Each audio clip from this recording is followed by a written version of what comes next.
ওদেরকে নিয়ে তো জীবনটা কাটিয়ে দিলাম, কিন্তু মেনে নিচ্ছি যে ছেলে মেয়ে যখন বড় হবে ওরা দূরে চলে যাবে, মা তো চাইবে তার সন্তান চোখের সামনে থাকুক, তাকে আলতো করে ধরুক, তার মুখে খাবার তুলে দেয়। যে মা নিজের রক্ত জল করে সন্তানকে মানুষ করলেন, আজ জীবনের শেষ প্রান্তে এসে সে মায়ের ঠাঁই হলো না সন্তানের ঘরে।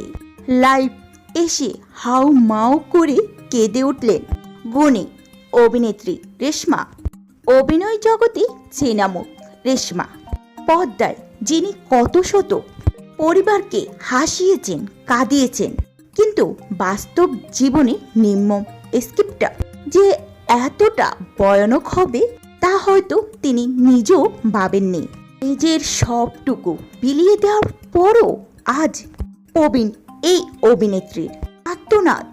দুই ছেলে খুব ভালো আছে, তবে আমি ভালো নেই।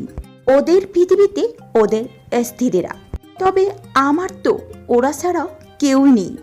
ওদেরকে নিয়ে পুরোটা জীবন আমার স্বামী ছাড়া কাটিয়ে দিলাম। এবার লাইভে এসে কাঁদতে কাঁদতে বললেন, ছেলেমেয়েরা যখন বড় হয়ে যায় তখন মায়ের কাছ থেকে তারা দূরে সরে যায়। রেশমা বলেন, ওরা আমার সব কিছু, কিন্তু ওদের কাছে আমি এখন শুধু পুরনো স্মৃতি।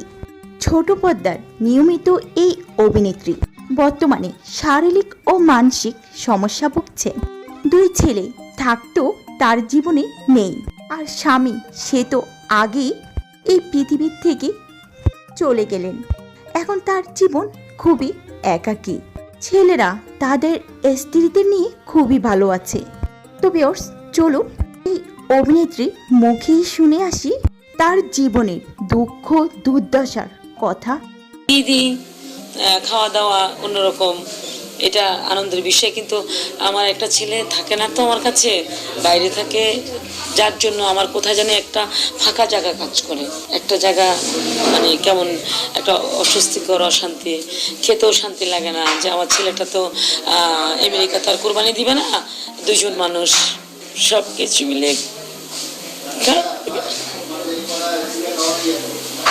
এটাই বাস্তব। বাচ্চা কাচ্চা পড়াশোনা করলে, ভালো রেজাল্ট করলে দূরে চলে যাবে, এটাই তো স্বাভাবিক। দিন গরু মাংসটা রান্না করলে কোন ছেলে কোন পিসটা বেশি পছন্দ করে সেটা আলাদা আলাদা করে তুলে রাখা, এটা বুঝাতে পারবো না, কি ধরনের কষ্ট বুঝাতে পারবো না। হ্যাঁ, প্রতিদিন প্রতিদিন কথা হয়। হ্যাঁ অবশ্যই, বাসায় একা থাকলে আরো বেশি মনে পড়ে সন্তানদের কথা।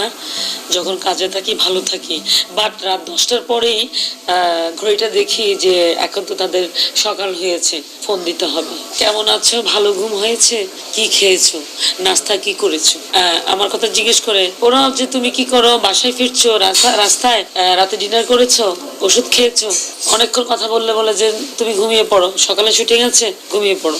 আমি আমার ছেলেকে ফোনটা দেই না, আমার ছেলের বউকে দেই, কারণ ছেলে অনেক সময় মিটিংয়ে থাকে, কনফারেন্সে থাকে, ক্লাসে থাকে। ও ক্লাস নিজে করে আবার ক্লাস করায়, ওর ইউনিভার্সিটিতে সে এখন ক্লাস নেয়, সেজন্য বউকে আগে ফোন করে বলি, জিজ্ঞেস করি কেমন আছো। তারপর তো আমার বড় ছেলে ঢাকা মেডিকেলের ডক্টর, তার বউ ডক্টর, শিশু ডাক্তার। আর ছোট বউ বইয়ের থেকে পাশ করেছে, আমার ছেলেও পাশ করেছে, এখন ওরা এমএস করছে ইউএসএ। তো আমি যতদিন ছিলাম দুই বউর সাথে, ওদেরকে যদি কেউ জিজ্ঞেস করতো যে তোমার শ্বশুর বাড়ি কেমন, আমার বউর উত্তর দিত, এখনো দেয়, যে আমরা তো একটা হোস্টেলে থাকি, সেখানে একজন ম্যাম থাকে, ওখানে কোনো শাশুড়ি থাকে না।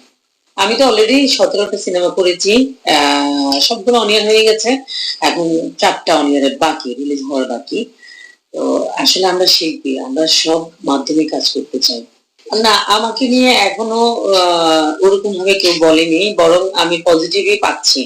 আমাকে দেখে সেলফি তুলতে বা আমাকে